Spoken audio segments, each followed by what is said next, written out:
February 2011, Wangaratta, Australia, a country town where the streets go quiet long before midnight. A 29-year-old bar worker named Dan Saunders walks up to a glowing ATM outside a deserted bank branch. His checking account holds $3.20. He needs cash for a night out. He slides his card into the slot, selects transfer, and attempts to move $200 from his credit account to his savings.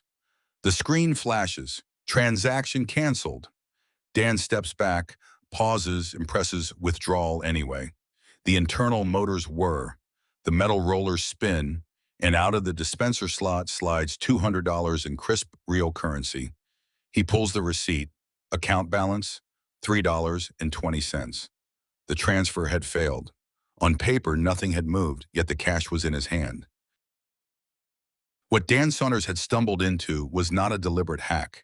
It was an extraordinary blind spot in retail banking operations. While the precise internal failure was never publicly documented by the bank in technical detail, investigative reporting and banking architecture point to an offline reconciliation gap. During the early morning hours, regional ATM networks frequently disconnected from central host mainframes to run daily account settlement batches. When disconnected, terminals often operated in an offline fallback state. Without a live connection to verify balances, the machine had to make a choice: shut down and turn customers away, or approve transactions and record them to settle when the network reconnected. According to Saunders' account, an internal transfer initiated during this window caused the local terminal to register the funds as available immediately, while the debit command failed to settle against the offline host. It was an arithmetic ghost loop, a machine dispensing real paper notes from an account that had nothing to give. The next night, Dan returned to the machine. Transfer $200, canceled. Withdraw $200, dispensed, then $500, then $1,000, then $2,000. Night after night, during the same early morning window, the card went into the slot, and thousands of dollars in polymer bills poured into his gym bag. Within weeks, the regional bar worker was sitting at his kitchen table, surrounded by rubber-banded stacks of $100 bills. For months, the automated systems raised no alarm. Because the failed transactions never posted to the active ledger, no automated fraud alerts were triggered. As far as the bank's central algorithms could see, nothing had happened. The money ceased to exist on the digital ledger, but sat physically on Dan's table. What followed was one of the most surreal spending sprees in modern banking history. Dan quit his bar job and moved into five-star hotel suites in Melbourne. He chartered private aircraft to fly his friends to luxury resorts. He paid off strangers' student tuition, hired luxury cars, bought rounds for entire venues, and gambled tens of thousands on high-stakes tables. He wasn't breaking into a vault. He wasn't stealing from another person's account. He was exploiting an arithmetic void. Over the course of roughly 4 months, the scale escalated rapidly. Dan was withdrawing tens of thousands of dollars a week from ATMs across Victoria. By June 2011, the total extracted had surpassed $1.6 million. He had constructed an entire lifestyle on money that mathematically did not exist.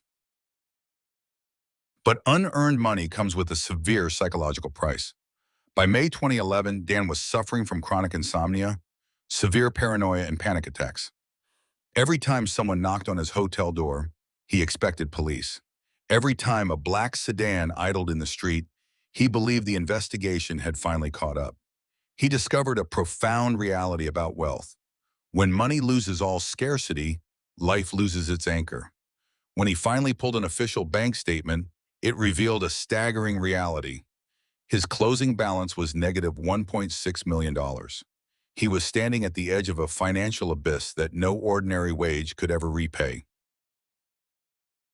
In June 2011, unable to bear the anxiety any longer, Dan Saunders stopped. He called the bank to confess.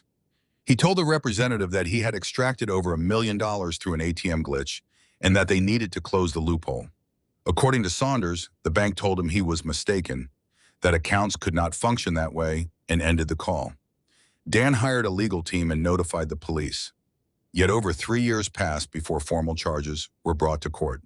Why did it take years for one of the country's largest financial institutions to act on a self-confessed multi-million-dollar extraction?